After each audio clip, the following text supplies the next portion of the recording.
Hello বন্ধুরা, আজ আমরা করব চতুর্থ শ্রেণীর গণিত 89 পাতার সমাধান।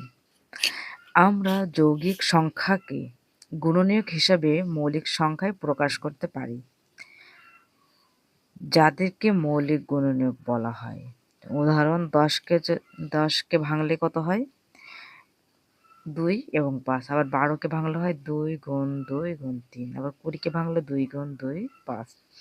24কে ভাঙলে হয় 2 গুণ 2 গুণ 2 গুণ 3। এই যৌগিক সংখ্যাগুলোর মৌলিক সংখ্যার গুণের মাধ্যমে তৈরি করি। খালি ঘরে মৌলিক সংখ্যা বসাই। দেখো, 9কে যদি আমরা ভাঙি তাহলে 2টা 9 পাই। 3 3কে 9, 30। প্রথমে 30 একটি জোড় সংখ্যা, আমরা 2 দিয়ে ভাঙবো। 15 দুগুণা 30। এরপর আসছে কত? 3 আর এই দেখো আমরা এইভাবে করব, এইভাবে করব, ঠিক আছে? এটা জোড় সংখ্যা, আমরা 2 দিয়ে ভাঙবো, তাহলে 15। এবার এটা হচ্ছে বিজোড় সংখ্যা, তাহলে 3 দিয়ে 3 5 15। তাহলে এখানে কত হবে? 3 আর তারপরে হবে 5। তাহলে 3 দুগুণা 6, 5 7 30। এখানে আছে 18। 18কে আমরা ভাঙি।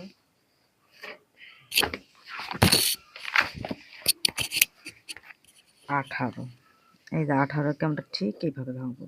জোড় সংখ্যা 2 দিয়ে, 9 দুগুণে 18। আবার 9কে যদি ভাঙা হয় তাহলে 3 3কে 9। তাহলে 18কে ভাঙলে কি হবে? 2 গুণ 3 গুণ 3। প্রথমে আমরা কি দেব? 2 গুণ 3 গুণ 3, 27। 27কে আমরা ভেঙে দেখি কত হয়। জোড় সংখ্যা, তাহলে 2 দিয়ে 35 দুগুণ হয় 70। আবার এই 35 হয় 5 7 35। তো এখানে কি করেছে? 3টা আছে। 5 7 35। তাহলে 2 গুণ 5 গুণ 7। 2 গুণ 5 গুণ 7। তো আমরা এখানে এইভাবে কিন্তু খুব সহজে আমরা বের করতে পারবো, তাই না? এখন দেখো এখানে কি বলছে? গণিত, গুণনীয়ক ও মৌলিক সংখ্যা খুঁজি। একটি কাজ নিই যাতে বর্গাকার ঘর করা আছে। কাজটির উপরে ও পাশে 1 থেকে 15 পর্যন্ত সংখ্যা লিখি। এই বক্সটা আমরা ভালো করে বুঝি। গণিত, গুণনীয়ক ও মৌলিক সংখ্যা খুঁজি। একটি কাগজ নেই যাতে বর্গাকার ঘর করা আছে। দেখো, এই ঘরটি কিন্তু বর্গাকার। কাগজটির উপরে ও পাশে 1 থেকে 15 পর্যন্ত সংখ্যা লিখি। এখানে 1 থেকে 15 পর্যন্ত সংখ্যা এবং এখান থেকে এখানেও 15 পর্যন্ত সংখ্যা। এটা কিন্তু এক কি? এক হচ্ছে মৌলিক সংখ্যা নয়, কারণ কি? একের একটি মাত্র গুণনীয়ক, তাই না? এখন এখানে দেখো 2 এর ঘর রং করেছে। তো আমাদের এখানে কি করতে হবে? গুণনীয়ক, গুণিতক ও গুণনীয়ক ও মৌলিক সংখ্যা খুঁজি, তাই বলেছে। তাহলে আমরা এখান থেকে দেখো 1 এর ঘর রং করা আছে, 2 এর ঘর রং করা আছে, 3 এর ঘর। তাহলে আমরা 4 এর ঘরটা রং করব। এই 4 এর ঘরটা তোমরা সুন্দর করে রং করবে।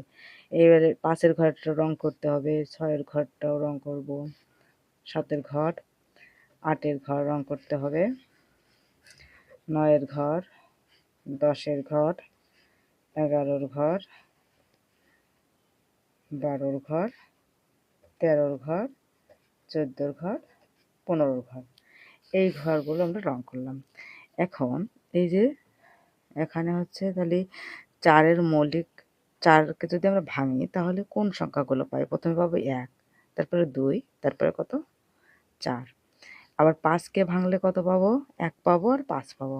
এখন 6কে যদি ভাঙি তাহলে পাই 1, 2, 3 আর এই 6। এটা বোঝাচ্ছে। 7কে যদি ভাঙি দেখো কত হয়? 7 আর 1 আর এই 7টা পাবো। 7, তাহলে 1 আর 7। 8কে যদি ভাঙি তাহলে কোন মৌলিক সংখ্যাগুলো পাবো? প্রথমেই পাবো 1, তারপরে 4 দুগুণা 8, তাহলে 2 পাবো। তারপরে আমরা 4 এর ঘর রং করব। 1 2 3 4।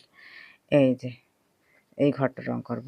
আর বাকিগুলো পাবো না। তাহলে 1 2 4 আর 8। 9 এর ঘর রং করলে কোনটা পাবো? 1 আর 1 3 এবং 9। 1 3 এবং 9।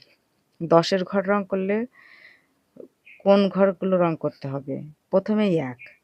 আবার 10কে আবার 2 দিয়ে, 10কে যদি আমরা ভাঙি তাহলে 5 দুগুণা হয় 10। তাহলে এখানে 2 ঘর রং করা আছে। তাহলে 3 4 5। এই ঘরটা আমাদের রং করতে হবে।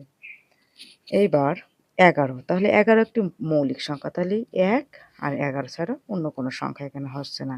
12 প্রথমে হচ্ছে 1, তারপরে 3 4 এ 12, 2 3, 1 2 3 4, আবার হয় কি 6 দুগুণা 12, তাহলে এখানে হচ্ছে 5, এখানে 6, আমরা এখানে রং করব। আর হচ্ছে 12 আর 13 হচ্ছে মৌলিক সংখ্যা, তাহলে 1 আর হচ্ছে 13। এখন 14, তাহলে প্রথমেই 1, তারপরে 7 দুগুণা 14, 2 3 4 5 6 7, তাহলে 7-এর ঘর রং করব। আর 14, 15কে ভাঙলে কত হয়? 1, 3 5 15, 3 4 5, এই যে, আর 15। তো বন্ধুরা, এই ছিল আজকের ভিডিওটা ভালো লাগলে অবশ্যই একটা লাইক কমেন্ট শেয়ার করো। ধন্যবাদ সবাইকে।